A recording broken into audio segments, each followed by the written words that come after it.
and there's not much that I could say, other than, words can't describe. You need to come here and get the feeling of what Cambodia is all about. And there's across the board, from whether you just want to have a relaxing life on a farm to you want to live the city life, and you want to live in the fast lane or the slow lane. It's all here. You don't have to be the adventurous type. You can be a retiree that, you want to eat your good food. You want to live in your comfortable place. You want to get around town, however you want to get around town. It's all available now. People are extremely friendly and good-natured here. Yeah. The caveat is, if you're coming here to do business, it's very, very important for you to find the right people to work with. Good morning, Cambodia. We are alive and well in the Kingdom of Cambodia. One of the names of the Kingdom of Cambodia is the Kingdom of Wonder. And we are privileged to be here, right, in Phnom Penh, Cambodia, in the heart of the Kingdom of Cambodia. And we're privileged to be with you today on the Good Morning Cambodia show. Looking forward to some engaging conversations. And this morning, privileged to have Heath Shen, a business executive for the last 25, 26 years here, Heath, and a variety of different business initiatives, endeavors, over the last many years. And so I think we have a lot to chat about here since 1999, Heath. Right, and so it's been a long time. Yeah, stories, experiences, insights, all of that. It's great to have you here, Heath, and thanks for coming on. We're both fellow Americans that have made Cambodia our home for a long, long time now. Heath, you're originally from California. California, yeah. Born and raised in California. Yeah. So we're neighbors. I'm from Oregon originally. So okay. Yeah. Right. Go Oregon Ducks, by the way.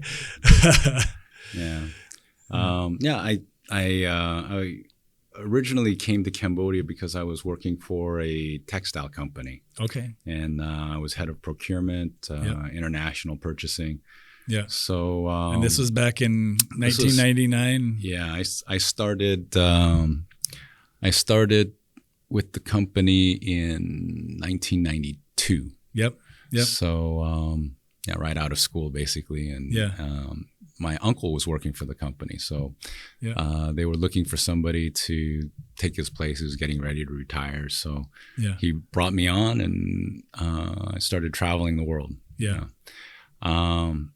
And back in the late 90s, the U.S. was talking about doing away with the quota system. So that would have made it very difficult for our U.S. manufacturing at the time to compete with India, China, Pakistan, Bangladesh, all these other countries. So I explained to I told my boss, if we don't have our own manufacturing overseas, we can probably start getting ready to close the company. There's no way for us to compete. Right. So they sent me on a journey around the world to find a place to set up our own shop. Yeah.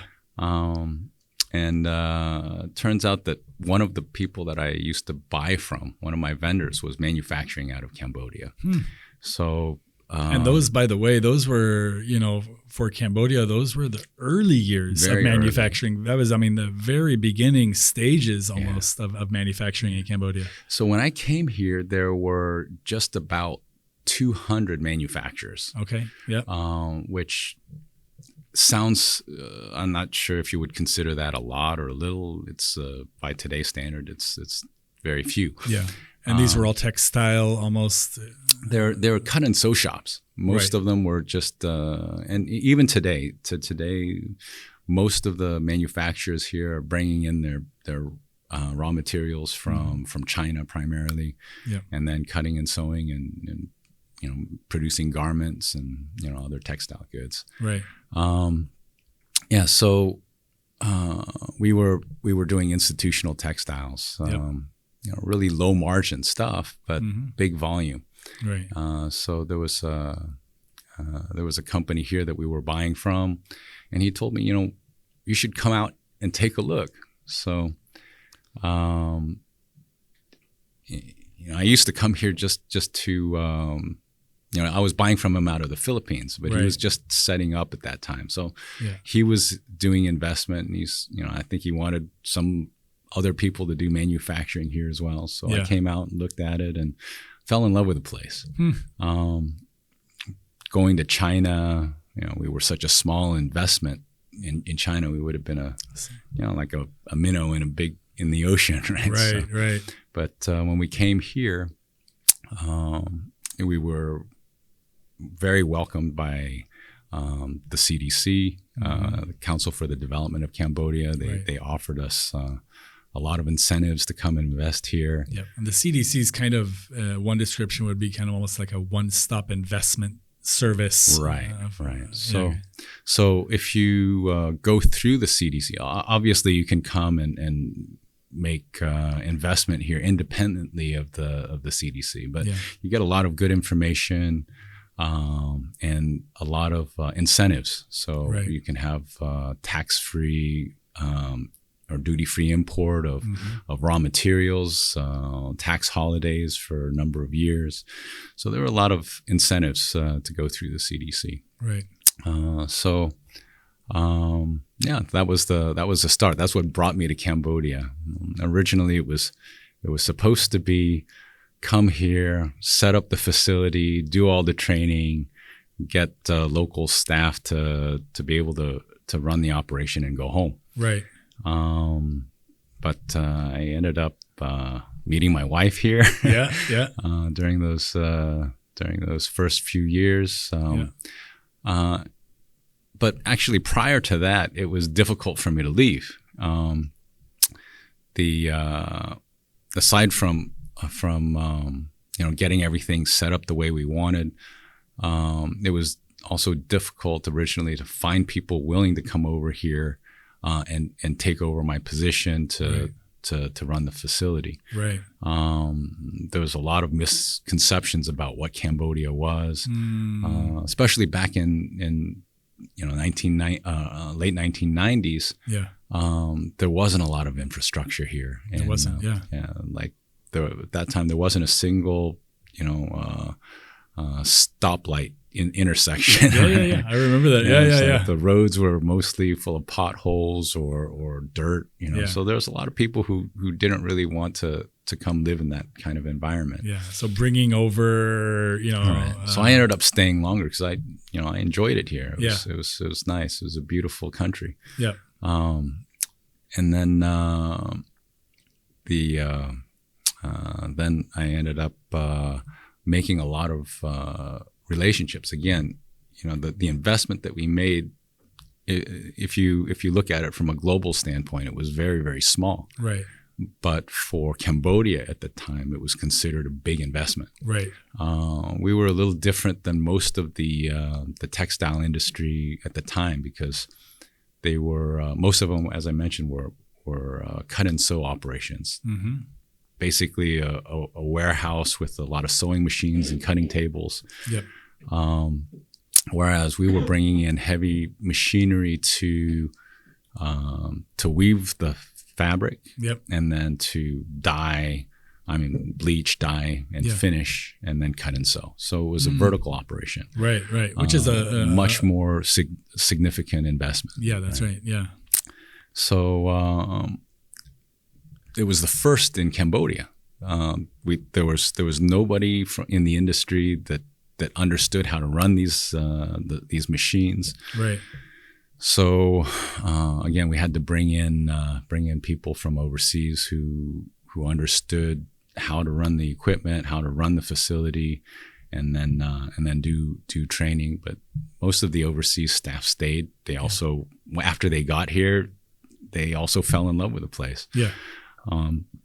So what did you? Sorry to interrupt, but what did you see as far as the potential of Cambodia. I mean, obviously you had to, large investment, first investment of its kind in Cambodia. That takes a lot of, confidence and guts there.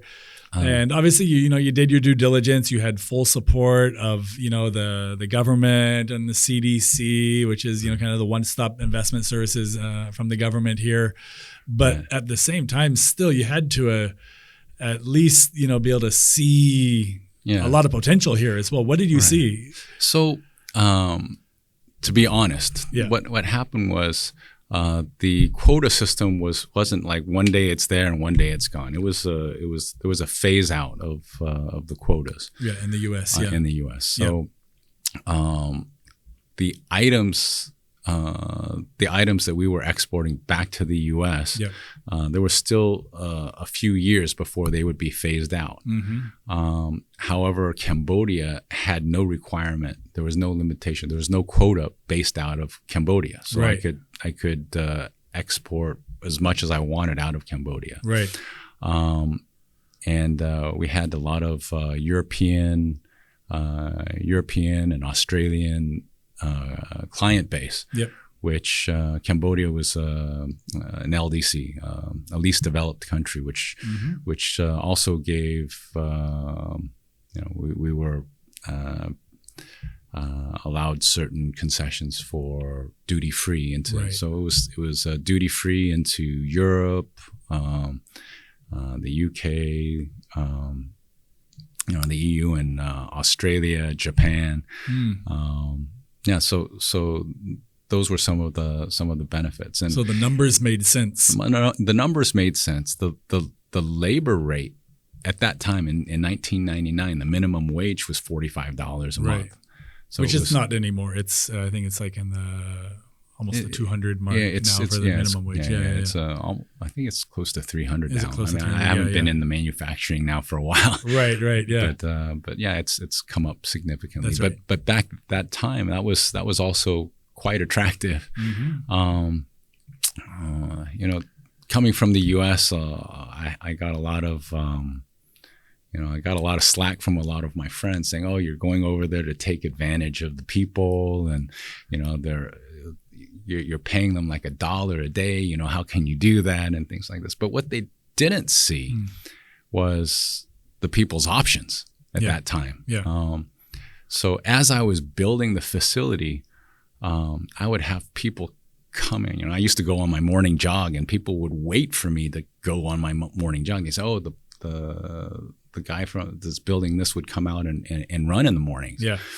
So they would stop me. They would just like ask for a job. It's like just beg for a job. There was at that time we set up in Sihanoukville, which now looks like looks like Hong Kong. Right? Yeah. But back then it was a sleepy little coastal town. There was nothing there. Yeah, that's right. So people were just begging for jobs, and for them that was good money. So you're coming in. They didn't really have any options. Yeah, you're coming in. You're providing employment. You're also building capacity. Right. In the local population. Right. Yeah. There was no industry really in Sihanoukville at that time. Yeah. So you guys were really the first. Right. There. Yeah. And it's absolutely right. I these are things that have to be discovered, and obviously there are proper boundaries that any individual or corporation needs to set. But I remember when I came over in 1995, and as an American young man trying to figure out how do you do life in Cambodia, it's a different system, it's a different culture, it's a different way of doing things. And someone suggested that you ought to have some people kind of help at the house, whether it's some of the cooking and I thought, the last thing I want to do is come over as this big American boss and I have, people working in my house. I'm here to serve the people and all that. But one, it provides employment for them. Right. And they're very thankful for that. And whilst the wages aren't the highest, but they are increasing. And we can be a good employer. Right. And then that's basically what happened. Yeah. I mean, okay, the minimum wage was $45, and people were happy to get that. You're providing employment, and if you weren't there, that employment wouldn't exist. Right. But what we brought from the U.S. were the incentive programs, so that we went by piecework. So as long as you're producing a good quality product, you hit your minimum production, every piece that you make over there is extra money for you. So the average salary, although the minimum wage was $45, most of them, back then, most of them were making between $75 to $85 a month. So they're catching up with you on your morning jog saying, hello, sir. And you have a job for me? Yeah. It didn't start that way. I mean, I don't know how much detail you want to go in on this side, but when we came here, as I mentioned, there were 200 factories here already. Yeah. And when you say factory, there's a small, medium, large, but mostly in the small and medium range. Yeah, small and medium. Some of them were quite big. I mean, like several thousand employees. They also had manufacturing in, our competition was Vietnam. So for a lot of the manufacturers liked Vietnam in the sense that they felt that the production was much higher in Vietnam than in Cambodia, and that had a lot to do with how dynamic the staff were, from going from one, just their ability, how quickly they could sew. I mean, the faster you can sew, the bigger the profits. Yep, that's right. Yeah. So what we faced in the beginning was, it was quite difficult. Trying to get the people to hit the minimum numbers, right? Because we were paying them the basic salary, but they felt like you could see a ramp up of the production, but before it reached the minimum production, it would start to taper off and fall, because they felt like, there's, no matter how hard we work, right? We're never going to reach that minimum where we can make that extra money. So then they became lazy because they figured it was an impossible target. What's the point? Yeah. So what we ended up doing was we brought some experienced sewers from the U.S. So let's say for this product, the minimum, just like napkins. We did a lot of institutional stuff. Yeah. So you have to make 600 napkins a day, right? And anything over 600 napkins, then you get your incentive, right? So our U.S. sewers were making 1,000, 1,200, 1,300 pieces a day, right? So over double of the minimum. Once we brought them over, they stayed for a couple weeks. Some stayed for a month. Right. Trying to teach them how to do it and showing them, visually, even seeing. Of course, we showed them how to do it, but they'd never seen anybody do it at that speed. Right? And I'll cut in there for a minute. And this is, I reckon, not just in Cambodia, but I know in Cambodia as well, and especially during those earlier years, it'd be easy for us as a foreigner to come over and to, tell those that are working with us or working for us, this is the way you need to do it. But there's in the back of their mind, they're thinking, he's just a foreigner. He doesn't understand. Yeah. He's not here sewing. I can't sew that many. Yeah. He's just saying that because he's a foreigner. He doesn't understand us. Yeah. Exactly. So you have to break through that sometimes. I could show them how to do it, right? But I was nowhere near the speed that they needed to be. Right. You can't. That's not your role to sew 1,200 pieces a day. Right. Our Cambodian sewers, once the first few started breaking that barrier, we can do it. We can do it. Yeah. The numbers started to increase exponentially. Wow. So the best sewers that we had were from Cambodia, and they were hitting 1,500 pieces on average. Wow. So of course there's some people who couldn't do it, but it turned into a competition. And people were making really good money. And there really is that component back then, but even now, incentives. And incentives, but in also in any business endeavor here in Cambodia. Oftentimes there still is a capacity building component to many or most maybe even business initiatives here in Cambodia that you have a wealth of experience and exposure, and so you can kind of see where things could be or should be, but there's going to be a little bit of hand holding in that process to bring the team to where they can finally do it. But once that happens, it's also extremely fulfilling as well. Rewarding. Not only for us, but for them. They and we'll get into this later. Now, my core business is in agriculture. Right. So, taking what we learned from other businesses here, industries. You turn the people. You turn the workers into, almost like their own bosses. Yeah. I mean, you give them the opportunity, but their production, their quality, determines how much money that they end up. It's not just the straight salary. You do better, you make more. Yep. And that model seems to work very, very well here. Yeah. People want to work. They want to better themselves. Yeah. And we just provide the opportunity, and they'll do the rest. Yeah. So, young man, a few years out of university, and then 1999, you're here in Cambodia, and in those days, minimum infrastructure still. The country was in the process of being rebuilt. Very different than now. Very different. Very different day and night. But it was a country that was being rebuilt. And, back to that question about potential, it sounds like number one, the numbers made sense. You also had very good, government support and incentives. They kind of rolled out the red carpet for you to a degree. Right. And so why I ended up staying is because of the opportunities here. Just for those very reasons. It was very recent out of the last war. Yep. You didn't have to reinvent the wheel here, and that was something that we saw. Right. This is a country that's basically starting up again. Yeah. That had nothing. Yep. So back to from textiles, we went into telecommunications. Okay. Yep.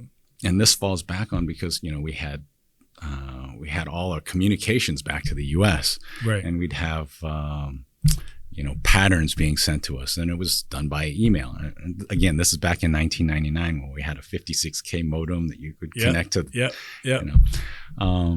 I'll interject there. Just a fun little story. When I first arrived here in 1995, this was in the very early days of, the World Wide Web. And in the States, we had, AOL and CompuServe and all that. Yeah, that's what we were using is AOL. Yeah. And I remember when I got here, I had a what we say in English, a jerry-rigged system. So I had my PC.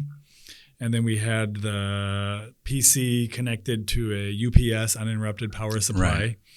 And then because their power outages were all the time. Yeah. And then from there, had the UPS connected to another little contraption that was connected to a car battery. I don't know if those were around in 99 when you showed up, but that was the system that, the power's out. So you have 5 minutes on the UPS. But then you go under the desk and you switch it over to the car battery, and it can run for another hour or so. It was a little bit better by then. It was pretty rugged. We just used the UPS to stabilize the power. But, and by the way, we'll get into present day Cambodia. This was 25 years ago. This is 25 years ago. But these are the things that also give perspective and I believe optimism as to the future direction of Cambodia. If Cambodia has developed this much in that relatively short period of time, 99, 95. The future for Cambodia is very bright as well. There's still so many opportunities here. Like I said earlier, I didn't have to reinvent the wheel. Yeah. There was a need for internet, and I came from the Silicon Valley. Yeah. So, and it was just inconceivable for me to not be able to download my email. Right. So at that time, as you mentioned, AOL, at that time, it would batch all of your email. Uh-huh. So when you established a connection, AOL would send you all your emails at once. Right. But if I received a lot of email, or if I received a big file, it would batch everything together. And if there was a timeout, it would start all over again. So extremely, not just inefficient, but extremely frustrating as well. So, at that time, the Minister of Telecommunications was Excellency So Kun. Yeah. And he was very receptive. I kept talking to him. He was one of the people that we talked to before we came over here. Yeah. And he said, yes, we have internet here. But the infrastructure was so poor that it was almost unusable. You could still chat, but so I kept asking, when is it going to improve? You're not going to be able to develop this country without proper communications. And eventually, he said, we don't have the budget to do it. Yeah. If you want to do it, we'll give you a license and you go do it. Mm-hmm. And again, these are opportunities that you'll never see in the United States. Yeah. So I, not knowing anything about how to develop, I said, I just grabbed the opportunity. Yep. And I said, well, if I'm being offered a license to help the government build infrastructure, I don't think I can go wrong. There's going to be somebody that I can find to help me do it. Knock on the right doors, find the right partners, whatever. Yeah. Right. So that's when I kind of transitioned from focusing on just textile and manufacturing. Right. We went into trying to develop infrastructure over here. So that company is still here. Yeah. We provide a significant portion of the international bandwidth to Cambodia. Yep. And that was back in those early years, sometime after 2000. So actually, we got the license in 2006. Yep. 18 years later, here we are. And now, just to give you an idea of how the progression went. So when we first established our first ISP, we were wholesaling a DS3 line. So a DS3 was 45 megs. Okay. Yeah. Okay. That was when you first started. When we first started, because when we built the fiber optic line to Vietnam, and we connected with other partners in Vietnam. Yep. But the cost of internet was so outrageous. With very slim margin to sell a DS3, it was $2,000 for 1 meg. Wow. $2,000 a meg. That's ridiculous. Yeah. So no individual would buy a DS3. It was a mobile operator that took our first DS3. They would pay $90,000 a month for 45 megs. Today, we don't have any customers that get less than that. A household user, you can have that kind of bandwidth. Of course. Yeah. And that's what was going to a telecom company, a mobile operator. Right. So if you think about all the infrastructure and, by starting this industry here, it's developed so much. I mean, you can't imagine like how much it's changed. Now we have, there's fiber optics all over the country. Of course, yeah. Heath, I reckon we won't be able to go, through every single one of your different business initiatives, but maybe give a brief kind of overview of some of the different business initiatives that you've been involved in. Obviously, starting with textiles, and that was very significant, and then from there to telecommunications, and I know that. In between, there's been a lot of. In between, there's been a lot as well. So give an overview. Probably the best thing to do, because people is just jump to what I think is where the blue sky is in Cambodia, and it's also a space that I've more recently gotten heavily involved in is agriculture. Yep. So. Cambodia, there's a lot of land. There's a significant amount of labor, low cost labor. Yep. And land, agricultural land. Agricultural land. Good agricultural, oftentimes unspoiled agricultural land. Yeah. Exactly. Yeah. So, untapped. Basically, it's a lot of it is all virgin land. Yep. So there's a big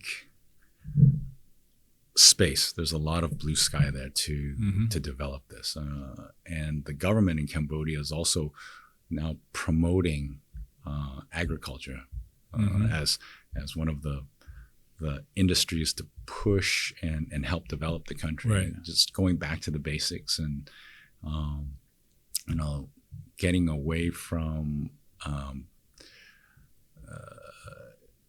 During the boom times in Cambodia, there was a lot of promotion to develop the Sihanoukville area along the coast. Yep. So there were a lot of investors that came in here to take advantage of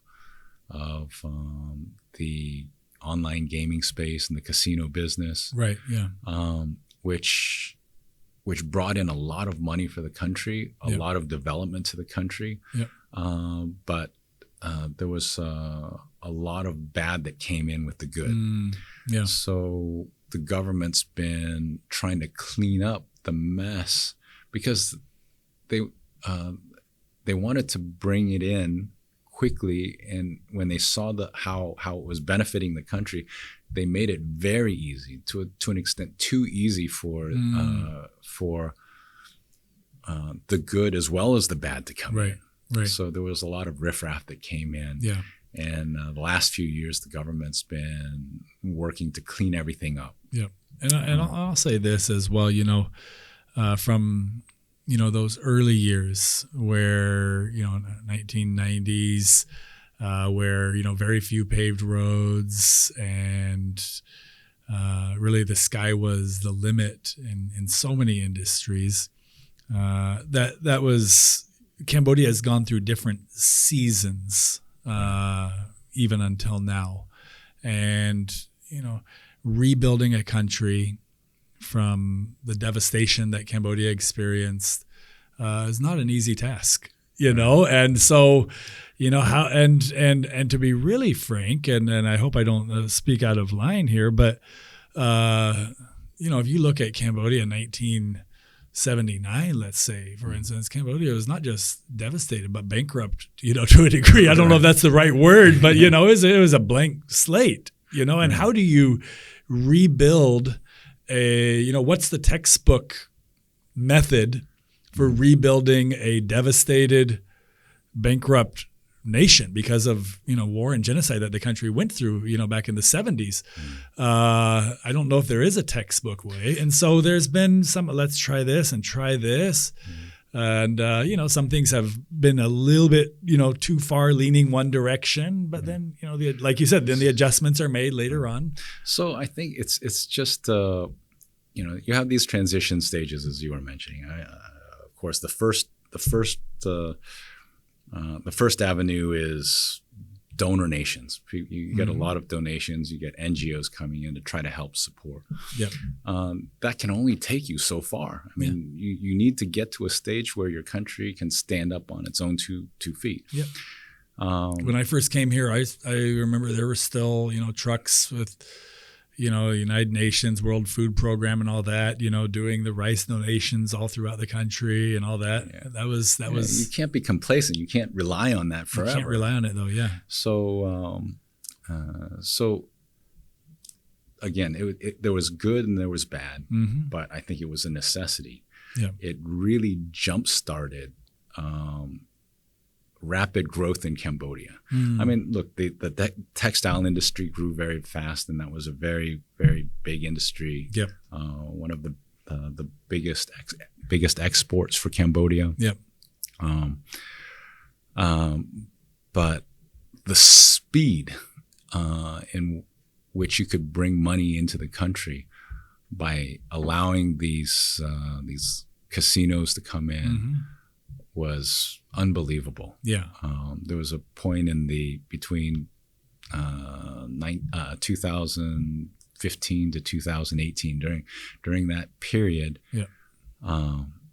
When you looked outside, all you saw were cranes and construction going everywhere. on everywhere. Yeah, that's right. And land prices skyrocketed. Yep. And that brought in so much money to the country. And it was again money. It was all new money. Land that was worth nothing suddenly became millions of dollars, and it put a lot of money into the hands of all these potential new entrepreneurs. Yep. So a lot of the infrastructure that came from private money, but it was all new money mainly from China. People coming in and wanting to develop, and the land prices skyrocketed, and a lot of money came in. So and during that 3 to 5 year period, it just the whole landscape transformed. It did, yeah. It did, yeah. So again, and is that when you started? When did you kind of shift over to, or not shift, but add on agriculture to? So agriculture actually, I started in agriculture just by accident. Yep. I had some friends come over from China, and at that time they wanted to get into rubber, and they just wanted a local partner. Yeah. So Cambodia, before the war, was one of the largest rubber producing nations, right? And we still have significant rubber plantations and manufacturers here as well. Right. Yeah. The problem was I got into the business not really knowing anything about it. Right. It was my first step into agriculture, and I just went in because my friends were going in. And, right. Bottom line was they weren't experts at agriculture either. It was jumping on the bandwagon. Rubber prices were going up, and then land was available. Let's try it. Right. So that's how it started. Yeah. I was I was just a minority shareholder and let them run the business. Yep. Got to the point where everybody lost money and kept losing money, and there was capital call after capital call until they just didn't want to do it anymore. Right. So I had to make a decision: just let it go. Yep. Well, let everything just go to waste, or try to pick up the pieces and make something out of it. So that's how I ended up getting involved. Yeah. So from there, how did we transition from rubber into eventually bananas? I mean, and these are bananas for the export market. Right. Yeah, export bananas. Right now, China is we're shipping everything to China because there's almost an unlimited demand from China. Yeah. It wasn't my idea. We were speaking with some people from the Ministry of Agriculture in China. Yeah. And they were telling, well, if you want to get into agriculture, the best way to start is with bananas. Yeah. So prior to 2019, there was really no direct export of any fresh fruits or vegetables to China. Right. So the ministry explained, if you want to do this, there's a process. You need to go through all the lobbying to get the protocol set up so that you're allowed to export to China. Right. But what they promised me was, if we can get this done, China will buy every banana that we produce, right. which they lived up to the word. So once we broke this barrier, we were the first ones to start exporting directly to China versus exporting to Vietnam or Thailand and then using their countries of origins through local traders in those respective countries to export to China. Right. We could export directly to China, so cutting out all the middle layers. Yeah. So that was in 2019. Yeah. So since then, there were the protocols have been set up with licenses issued for mangoes, longan, coconuts.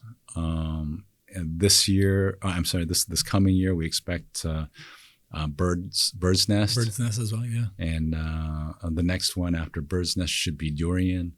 So slowly, there's a process because you have to have all the protocols set up. Right. And China's not opening everything across the board. There'll be product by product that they open up right. to promote more agriculture. Yeah. So we recently had the elections. So that was on the first visit to China with our current prime minister. Yeah. His first visit to China, they talked about this.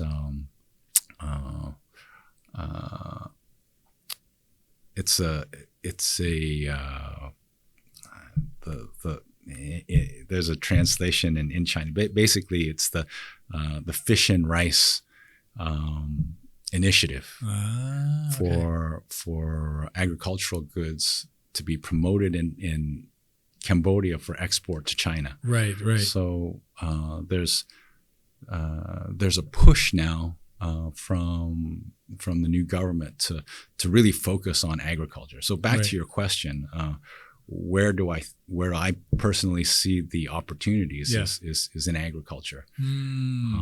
There's manufacturing, of course, but a lot of the reasons to come here for manufacturing is those things can change. For example, people might want to move their manufacturing from China to Cambodia because they're having issues now politically of exporting their goods from China to other parts of the world. Right. Whereas Cambodia is more free to export to wherever they want. Right. There's also a lot of back to like ASEAN trade agreements and things like this, where you have duty-free status to a number of countries, and if it's in textiles, you have you still have duty-free to certain countries. Yep. Whereas, like for example, Bangladesh, they're losing a lot of these concessions, and you have manufacturing coming here because there might be some political issues going on where they're at. But all these things can change. Yeah. So that's with manufacturing. Okay, today you're doing it here because it's most cost effective. Right. Tomorrow, somewhere else may be cost effective, and you start moving and transitioning. You just have to be dynamic in certain industries. Right. Right. Whereas in agriculture, and it's food security. So these sources of food for different countries need to stay open. Yep. People always need to eat. Yeah, that's right. That's right. Yeah. So Cambodia has very fertile land, very favorable weather conditions. So again, I'm doing the banana business. Right. So the weather here is very conducive to growing these warm tropical fruits. Right. It's not that they don't grow them in China, but China can no longer be competitive. They have only one growing season, one harvest per year because it gets cold. Yeah, that's right. They also face typhoons, which is something that happened this year. It devastated a lot of agricultural products in China, whereas we don't face a lot of those issues here in really, Cambodia. Yeah, so yeah. there's really an economic reason to transition from say China Yep. to come to Cambodia. It's just much more cost effective. Yep. Yep. But just to give you an idea of where we're at today compared to what the demands are, this year Cambodia, as far as bananas is concerned, will be exporting about 250,000 tons of bananas, which sounds like a lot. Yeah. But the consumption in China is over 16 million tons. Yeah. Yeah. So it's and in China, there's less and less production. I mean, there's a number of reasons, and some is for food security. You know, the arable land that you can grow bananas on in China, you can also grow sugarcane. So right. So there's a push towards growing less bananas and more essential products. Mm-hmm. And you know, it's also can assist in on politically speaking, like trade deficits. Right. So Cambodia may be importing a lot of end user goods from China, for example. Right. But how do you reciprocate? I mean, what are we producing in Cambodia that we can send back? Right. So agriculture. Yeah. Yeah. Yeah. So there's it's not only economic, but it's also political. Mm-hmm. So if you ask me where would I recommend people come into Cambodia, is I think agriculture is just the beginning now. You can look at how much we're producing. We have concession land of 15,000 hectares. Right. Yeah. So right now we've only developed 700 hectares. So there's tons of land. Right. And in the past, many people would get concessions, but they wouldn't develop it. Yeah, it became a commodity where people were buying and selling concessions, selling blue sky. Yeah. But nobody would actually develop. So now the government's making a big change. They want to stop this. If you haven't developed the concessions, you can't just freely go and buy and sell them and raise the price of the concessions, because basically you're taking money that could go into planting the land and putting it in your pocket and making it more difficult for the real investors. That's right. Yeah. So now the government is changing directions. They said if no development is happening on these concessions, we'll take them back. It'll be revoked. Right. Yeah. Because the land belongs to the government for the development of the country. Right. So you can apply for a concession. Right. But you're expected to take action. You have to. And if you don't, it'll get canceled. Yeah. Yeah. And given at a lower cost to somebody who will actually develop it. Mm-hmm. So these types of those are good decisions. Yeah. It has to be done. Otherwise nobody is ever going to come and develop them, because they're spending all their money up front on buying it from somebody who's just trading concessions. Right. Yeah. Right. Yeah. So there's a move toward promoting and creating incentives for people to come and develop the agricultural sector. Yeah. Heath, you've been involved in numerous, like I mentioned, endeavors, initiatives, industries here, and from your time, in the get-go, 99 until now, have you found that the Cambodian government is supportive of Absolutely. Foreign investment and business sectors, industries that add value to the country? Absolutely. This is what the country needs, and especially with the younger generation is with the recent elections, most of the ministers are all highly educated and more dynamic. Not to discount what the previous administration was doing, but it's just a different energy level. Yep. They're younger, they're highly educated, and they're incentivized to really help the country develop. So there's a lot of the legacy issues. They're trying to resolve these things. Mm-hmm. Just for example, like the concessions. I mean, people or the government in general will become complacent because they think it's a norm.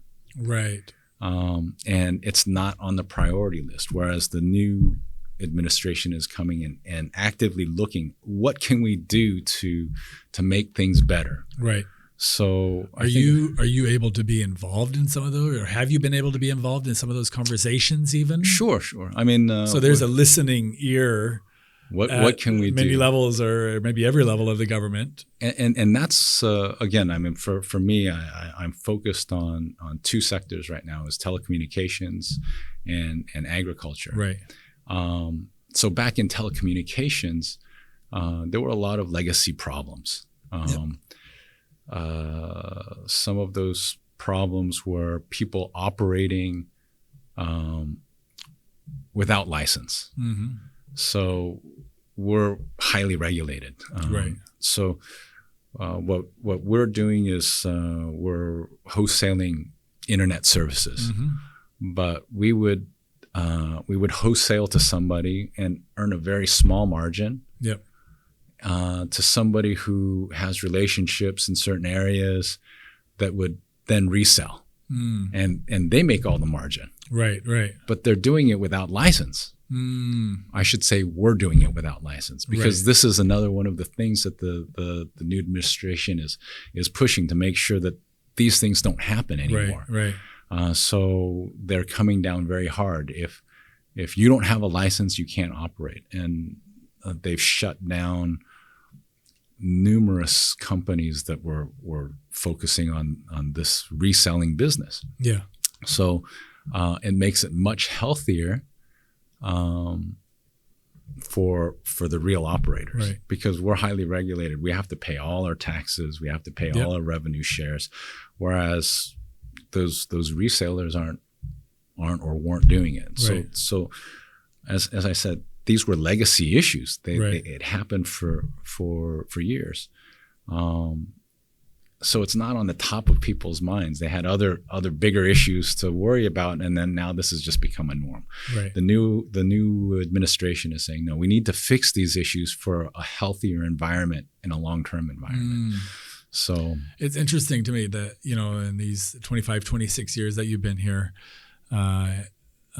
even as there were challenges, of course, and life has challenges, business has even more challenges, investment, and that at times, what you've called some of these legacy issues that would look like maybe an uneven playing field in the past, but that you've been able to carry on, and you're still looking good. You're still looking happy. Still enjoying life. Right. But it's also interesting to me that, it sounds like, from your perspectives and the industries that you're involved in, that the playing field is becoming even more leveled out, more evened out. Because the government needs to and wants to attract more investment. Yep. If you have a few big players at the top that create barriers for anyone else to come in, how is the country going to grow? Mm-hmm. Yep. You're stagnating. So by creating this more level playing field, you're simultaneously inviting more investors to come in. Yeah. And to come into a country like Cambodia, not everybody understands what's going on here. Many people think that there's still landmines running around. There's a lot of wrong perceptions. Yeah. But Cambodia now, especially Phnom Penh, is a bustling city. Yeah. There are more Rolls Royces and high-end cars on the streets than New York or where I'm from in San Francisco. Right. It's not it's not the way it was back in in the early to late 90s. Yeah. My hats off to you that even in those early days you came, you saw both potential and opportunity. Sure, there are a lot of bumps in the road. Of course. And we talked a little bit about some of the processes that worked, as far as incentivizing and building capacity and a bit of hand holding along the way, that you had, the insight to be able to discover what works in Cambodia. And especially during those days, that was the type of vision that you had to have, that there's something here, there is opportunity, there is potential, there's a wonderful culture and wonderful people as well, of course. It can work, but how to make it work, it takes a bit of exploring, discovering. It's not in one day. Yeah, it's not in one day, but it's actually easier now. There's some structure now, whereas before it was like, okay, well, I say it's easier now because there's structure. But back then, because there was no structure, it also made things easier. It was because there was no structure. Like now, I mentioned to you, they said, okay, go ahead and we'll give you a license to build the telecom infrastructure. Right. It was a simple, I think it was less than 10 pages. Agreement with the Ministry of Posts and Telecommunications. Yeah. I made a proposal of what I wanted to build to Ho Chi Minh, and then we would deploy services in Phnom Penh. Yeah. The minister signed it and said, go ahead. Yeah. Everything else we did by ourselves. And as we went along, so if you did that now, it'd probably be a bit more thorough. It would be much more difficult. Yeah. But at that time, there was nobody else doing it. So again, it was a need. If we were willing to do it, the ministry was welcoming us to do it. Right. Today, it's different. Everybody wants to do it. Yeah. And the government needs to make sure if you're capable of doing it and whether you're going to do a good job of it, and you have the qualified people to do it, and will you follow the rules? Yeah. Right? So things are, in that sense, it's more structured, so you know which direction to go. Yeah.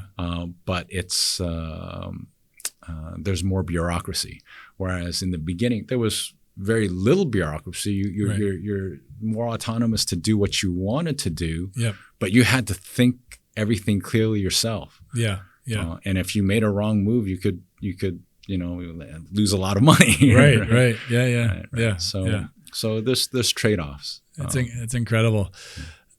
Tell me a little bit about life in Cambodia. I mean, you're from West Coast of the United States, and this is home really for you now. I know you travel a bit, but this is home for you now. What does life look like in Cambodia? So again, I mean, it was a big difference between what it was back then and what it is today. Right. And to a certain extent, I miss what it was like back then. It was just a sleepy town and much more relaxing. Now everything's bustling. It's a very urban environment now. I mean, you have all the restaurants, and before you wanted to go out and have coffee, you were sitting on a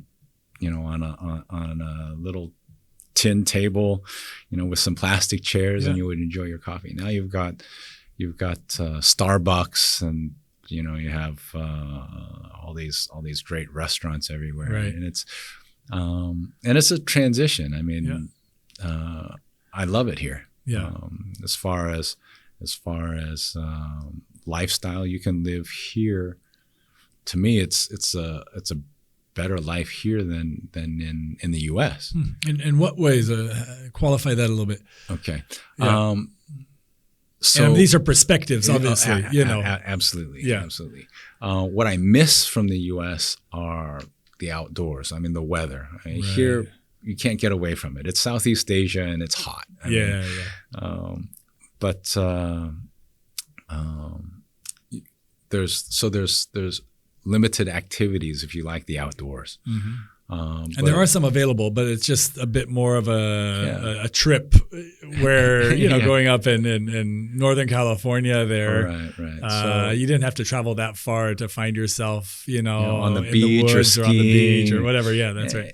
Here there are, but they're a bit more outside. And it's all hot. It's all hot. Yes. That's probably my biggest complaint is the humidity here. Yeah. But as far as lifestyle, like I said earlier, there's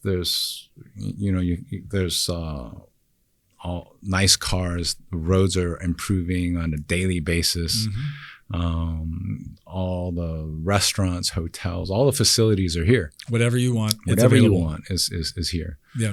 A lot of people hear that I'm in Cambodia. When I talk to them from the U.S., they still think that there's landmines and it's you're being pulled around by a rickshaw or hauled by a cow or something. So even now, when you bump into people or meet people, and you mentioned Cambodia, are you safe there? Are you okay there?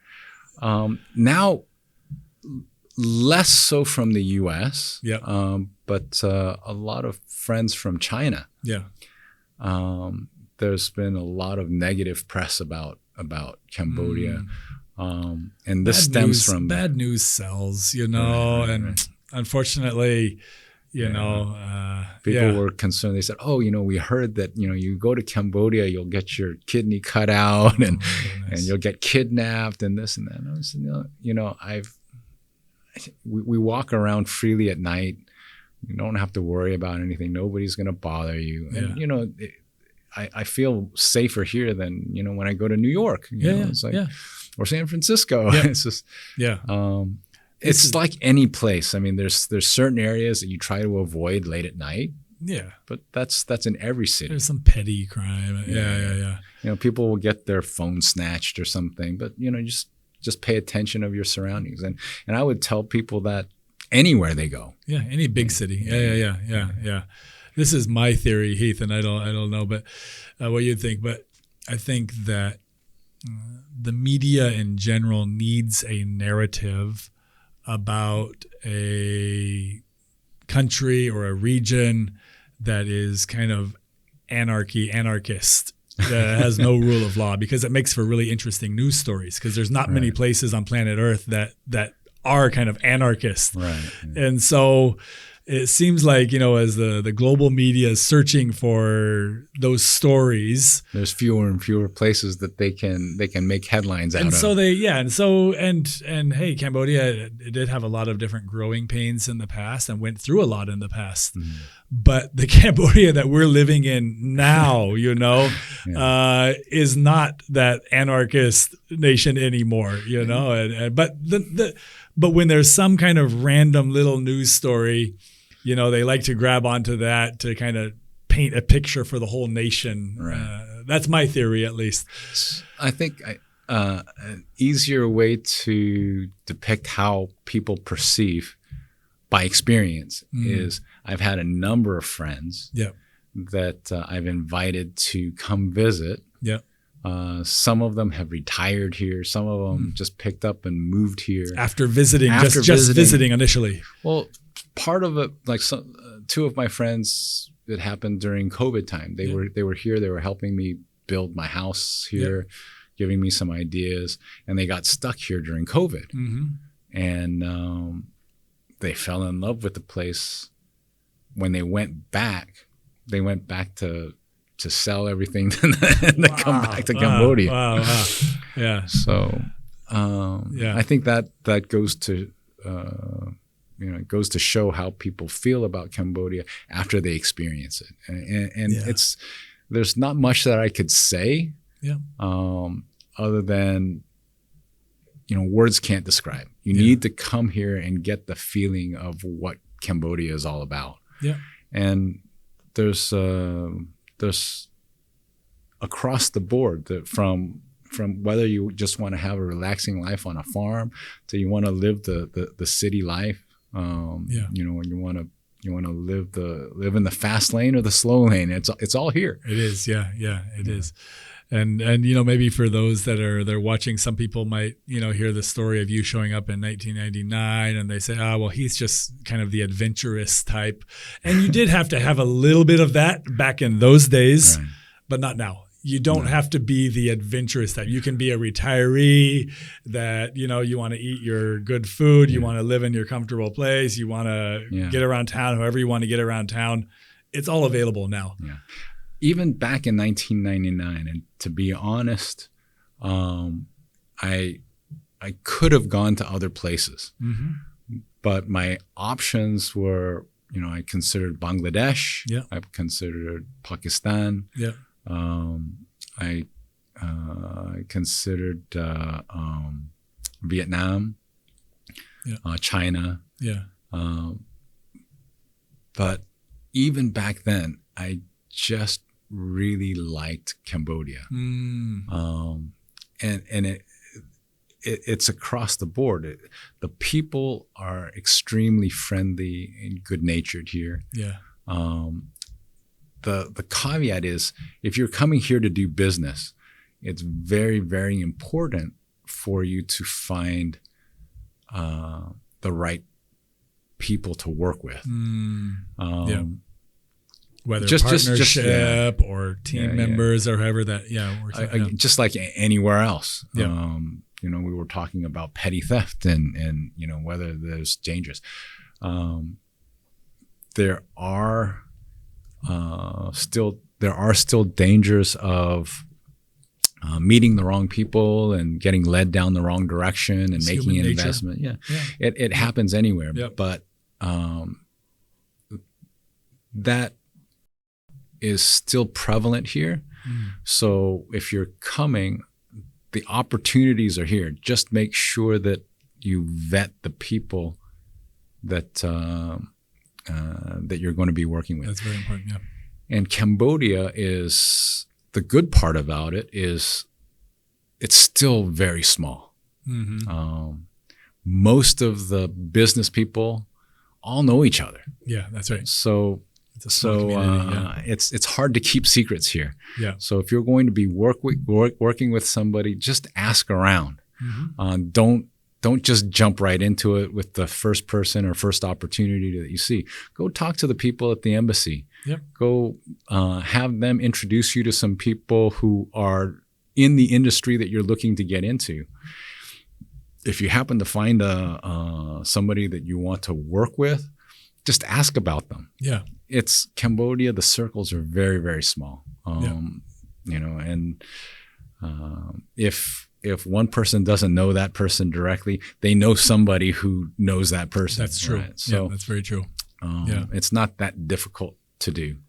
Some people just come in blindly and they trust the first person that they meet. And sometimes, people are opportunistic and they'll lead you down the wrong path and you'll lose money. Yeah. Or get cheated.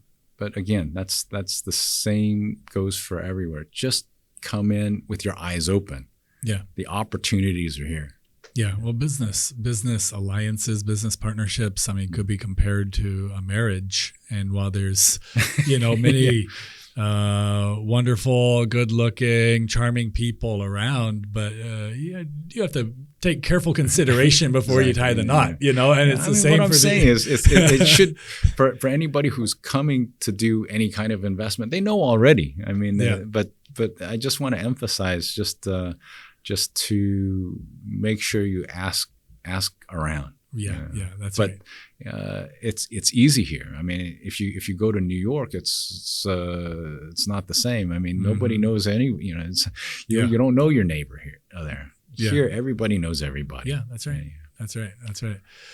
Heath, in closing, any maybe a final invitation to those around the world?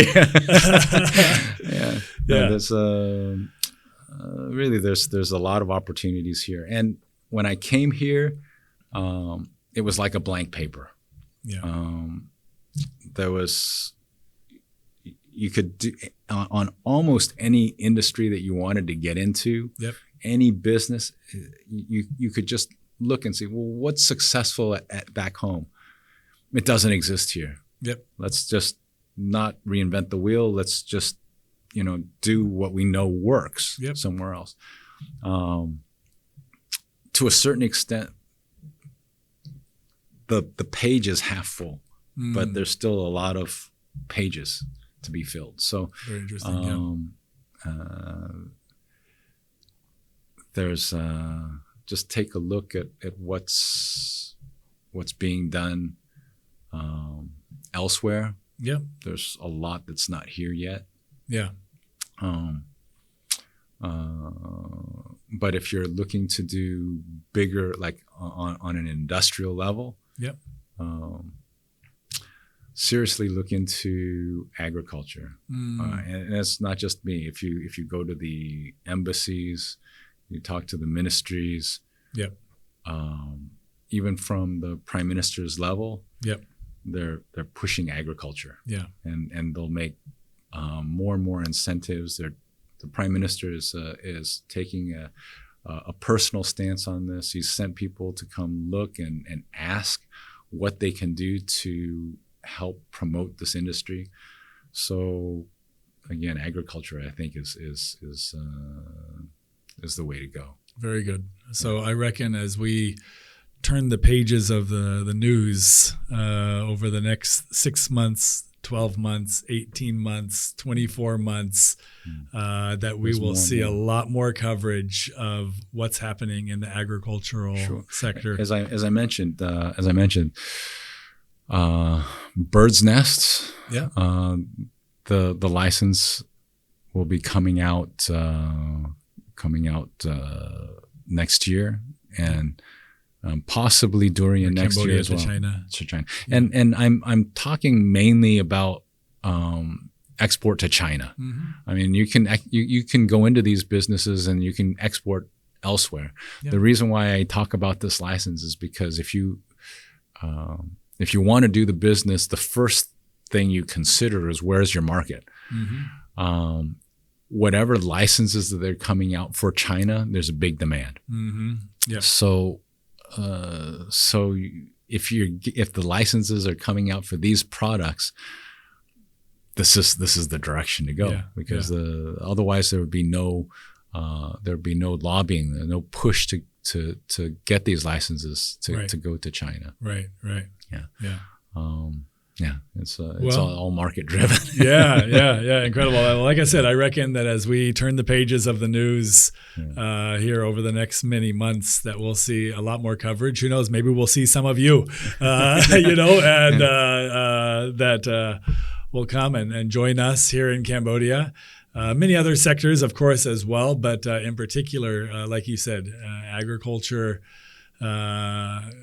could be the next kind of significant wave of opportunity here in Cambodia. Again, during that transition period where there was a lot of gaming happening and a lot of cash flow coming in, it was gaming and property development.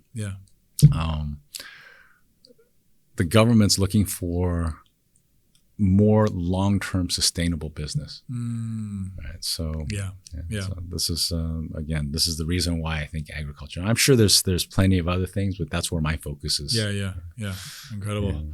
Okay. Well, Heath, I'm looking forward to a second cup of tea here with you soon, and I think we have a lot more to talk about. But thanks for this morning. I hope for everyone back home as well, or wherever you are, that it's been insightful, intriguing, and come visit us in Cambodia. Come explore our world here in Cambodia. And absolutely. So thank you for joining us on the Good Morning Cambodia show. And for all of you around the world. Thank you for jumping into what we're doing here in Cambodia. Hopefully you can be a part, pay us a visit here in Cambodia. We're looking forward to talking to you again here very soon.